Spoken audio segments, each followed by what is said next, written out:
ನಮಸ್ಕಾರ ವೀಕ್ಷಕರೇ, ನಾನು ನಿಮ್ಮ ಬೀನಾ ಚಂದ್ರು. ನಾನು ಈ ದಿನ ದಾಲ್ ಕಿಚಡಿ ಹೇಗೆ ಮಾಡೋದು ಅಂತ ತಿಳಿಸ್ಕೊಡ್ತೇನೆ. ಮೊದಲಿಗೆ ಅರ್ಧ ಪಾವಷ್ಟು ಹೆಸರುಬೇಳೆ ತೊಗೊಂಡು ಡ್ರೈ ರೋಸ್ಟ್ ಮಾಡ್ಕೊಂಡಿದ್ದೀನಿ. ಹಾಗೂ ಒಂದು ಪಾವಷ್ಟು ಅಕ್ಕಿನ ತೊಗೊಂಡು ಚೆನ್ನಾಗಿ ತೊಳೆದು ಇಟ್ಕೊಂಡಿದ್ದೀನಿ. ಇವೆರಡನ್ನು ಕುಕ್ಕರ್ನಲ್ಲಿ ಹಾಕಿ ಬೇಯಿಸ್ಕೋಬೇಕು. ಇವಾಗ ಇದನ್ನು ಕುಕ್ಕರ್ನಲ್ಲಿ ಎರಡನ್ನು ಮಿಕ್ಸ್ ಮಾಡಿ ಹಾಕಿ ಬೇಯಿಸ್ಕೊಂಡಿಟ್ಟಿದ್ದೀನಿ. ಆನಂತರ ನಾನು ಜೀರಿಗೆ ಮತ್ತು ಮೆಣಸನ್ನು ಕುಟ್ಟಿ ಪುಡಿ ಮಾಡಿ ಇಟ್ಕೊತಾಯಿದ್ದೀನಿ. ಪುಡಿ ಅಂದರೆ ಒಂದು ಸ್ವಲ್ಪ ಅದಕ್ಕೆ ಒಂದೆರಡು ಇದಾದಂಗೆ ಗುದ್ದು ಇಟ್ಕೊತಾಯಿದ್ದೀನಿ. ಉಪ್ಪು ಅರಿಶಿಣನೂ ಸಹ ಇಟ್ಕೊಂಡಿದ್ದೀನಿ. ಒಗ್ಗರಣೆಗೆ ಈರುಳ್ಳಿ, ಹಸಿಮೆಣಸಿನ್ಕಾಯಿ, ಕರಿಬೇವು ಮತ್ತು ಕಾಯಿ ಮತ್ತು 2 ಏಲಕ್ಕಿ ಇಟ್ಕೊಂಡಿದ್ದೀನಿ ರುಬ್ಬಿ ಇಟ್ಕೊಂಡು ಅದನ್ನು ಹಾಕಲಿಕ್ಕೆ. ಉಪ್ಪು ಅರಿಶಿಣನೂ ಸಹ ಇದು ಮಾಡ್ಕೊಂಡಿದ್ದೀನಿ. ಮತ್ತು ಟೊಮ್ಯಾಟೊನೂ ಸಹ ಇಟ್ಕೊಂಡಿದ್ದೀನಿ. ಈಗ ಬನ್ನಿ ಒಗ್ಗರಣೆ ಮಾಡೋಕ್ಕೆ ಹೋಗೋಣ. ನಾವು ಮೊದಲಿಗೆ ಎಣ್ಣೆ ಹಾಕಿ ಕಾದ ನಂತರ ಸಾಸಿವೆ ಹಾಕ್ಕೋತಾ ಇದ್ದೀನಿ. ಇದು ದಾಲ್ ಕಿಚಡಿ ಆದ್ದರಿಂದ ನಾವು ಸಾಸಿವೆನೂ ಹಾಕ್ಕೋಬೋದು, ಕರಿಬೇವು ಮತ್ತು ಹಸಿಮೆಣಸಿನ್ಕಾಯಿ ಹಾಕಿ ಅದನ್ನೂ ಆಯಿಲ್ ಫ್ರೈ ಮಾಡ್ಕೊಳ್ತಾ ಇದ್ದೀನಿ.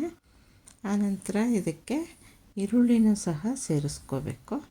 ಈರುಳ್ಳಿಯನ್ನು ಸೇರಿಸ್ಕೊಂಡು ಚೆನ್ನಾಗಿ ರೋಸ್ಟ್ ಮಾಡ್ಕೊಳ್ಳೋಣ ಆಯಿಲ್ನಲ್ಲೇ. ಇದನ್ನು ತುಪ್ಪದಲ್ಲಿ ಮಾಡಿದ್ರೂ ಚೆನ್ನಾಗಿರುತ್ತೆ. ದಾಲ್ ಕಿಚಡಿಗೂ ಪೊಂಗಲ್ಗೂ ಏನು ಡಿಫ್ರೆನ್ಸ್ ಅಂದರೆ, ಪೊಂಗಲ್ಗೆ ಬರೀ ಮೆಣಸು ಮತ್ತು ಜೀರಿಗೆ ಹಾಕ್ತೀವಿ. ದಾಲ್ ಕಿಚಡಿಗೆ ಅದರ್ ಸ್ಪೈಸಸ್ನು ಬೇಕಾದರೆ ಆ್ಯಡ್ ಮಾಡ್ಕೋಬೋದು, ಮತ್ತು ಎನಿ ವೆಜಿಟೇಬಲ್ನೂ ಆ್ಯಡ್ ಮಾಡ್ಕೋಬೋದು.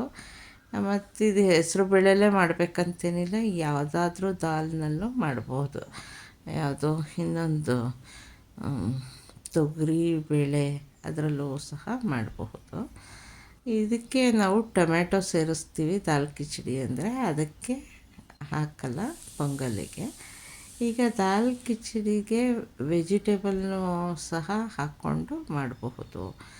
ಈ ಸ್ಪೈಸಸ್ಸು, ಜಿಂಜರು, ಗಾರ್ಲಿಕ್ ಪೇಸ್ಟ್ನೂ ಹಾಕ್ಬೋದು. ಆದರೆ ಆ ಪೊಂಗಲ್ಗೆ ಬರೀ ಜಿಂಜರ್ ಮಾತ್ರ ಹಾಕ್ಕೋಬಹುದು. ಇವಾಗ ನಾನು ಬೇಯಿಸಿಟ್ಕೊಂಡಿರೋ ಅಂತಹ ದಾಲ್ ಮತ್ತು ರೈಸನ್ನು ಒಂದು ಕಡೆ ಓಪನ್ ಮಾಡಿ ಇಟ್ಕೊತಾ ಇದ್ದೀನಿ. ಈಗ ಈ ಆಯಿಲ್ ಫ್ರೈಗೆ ನಾನು ಕುಟ್ಟಿಟ್ಕೊಂಡಂತಹ ಮೆಣಸು, ಜೀರಿಗೆ, ಅರಿಶಿಣ ಮತ್ತು ಉಪ್ಪು ಇದನ್ನೆಲ್ಲ ಹಾಕಿ ಮತ್ತೆ ಮಿಕ್ಸ್ ಮಾಡ್ಕೊತಾ ಇದ್ದೀನಿ ಫ್ರೈ ಒಳಗೆ. ಇವಾಗಲೇ ನಾನು ಕಾಯಿ ಮತ್ತು 2 ಏಲಕ್ಕಿ ಸೇರಿಸಿ ರುಬ್ಬಿ ಇಟ್ಕೊಂಡಲ್ಲ, ಅದನ್ನು ಸಹ ಇದರೊಳಗೆ ಹಾಕ್ಕೋಬೇಕು. ನಾನಿಲ್ಲಿ ಯಾವುದೇ ರೀತಿ ತರಕಾರಿನೂ ಸಹ ಸೇರಿಸಿಲ್ಲ, ಹಾಗೆ ಮಾಡ್ತಾಯಿದ್ದೀನಿ. ಈಗ ರುಬ್ಬಿಟ್ಕೊಂಡಿರೋಂತಹ ಇದನ್ನು ಹಾಕ್ಕೊಂಡು ಚೆನ್ನಾಗಿ ಅದನ್ನು ಒಂಚೂರು ಇದಾಗಬೇಕು, ಎಲ್ಲ ಚೆನ್ನಾಗಿ ಮಿಕ್ಸ್ ಆಗ್ತಾಯಿದೆ. ಇವಾಗ ನಾವು ಬೇಯಿಸಿಟ್ಕೊಂಡಿರೋ ಅಂತಹ ಅಕ್ಕಿ ಮತ್ತು ಹೆಸರು ಬೇಳೆನ ಸಹ ಇದಕ್ಕೆ ಸೇರಿಸ್ಬೇಕಾಗುತ್ತೆ. ಎಲ್ಲನೂ ಈ ಬೇಯಿಸಿಟ್ಕೊಂಡಿರೋದನ್ನು ಸೇರಿಸ್ಕೋಬೇಕು. ಸೇರಿಸ್ಕೊಂಡು ಅದನ್ನು ಚೆನ್ನಾಗಿ ಮಿಕ್ಸ್ ಮಾಡಿ ಚೆನ್ನಾಗಿ ಕುದಿಸ್ಬೇಕು. ಇದಕ್ಕೆ ಅಗತ್ಯ ಇರೋಷ್ಟು ಸಾಲ್ಟನ್ನು ಸಹ ಈಗಾಗಲೇ ಹಾಕಿದ್ದೀನಿ. ಇವಾಗ ಎಲ್ಲನೂ ಚೆನ್ನಾಗಿ ಮಿಕ್ಸ್ ಮಾಡಿ ಈ ದಾಲ್ ಕಿಚಡಿ ಇದನ್ನು ಚೆನ್ನಾಗಿ ಬೇಯಿಸ್ಬೇಕಾಗತ್ತೆ. ಅದು ನಮಗೆ ಅನ್ನದಾಗಲೂ ಅಷ್ಟಾಗಿ ಇದು ಮಾಡಬಾರ್ದು, ಆ ಥರ ಚೆನ್ನಾಗಿ ಬೇಯಿಸ್ಕೊಂಡು ತಿನ್ನಬೇಕು. ಈಗ ನೋಡಿ, ಎಲ್ಲ ಒಂದು ಕನ್ಸಿಸ್ಟೆನ್ಸಿಗೆ ಇನ್ನೂ ಬಂದಿಲ್ಲ. ಇವಾಗ ಇದಕ್ಕೆ ಒಂದು 10-15 ನಿಮಿಷ ಚೆನ್ನಾಗಿ ಕುದಿಸಿದ್ರೆ ನಮ್ಮ ದಾಲ್ ಕಿಚಡಿ ರೆಡಿಯಾಗಿರುತ್ತೆ. ವೀಕ್ಷಕರೇ, ನಿಮಗೆ ಇಷ್ಟ ಆದರೆ ನಿಮ್ಮ ಮನೆಯಲ್ಲೂ ಟ್ರೈ ಮಾಡಿ. Please subscribe my channel. Thank you for watching.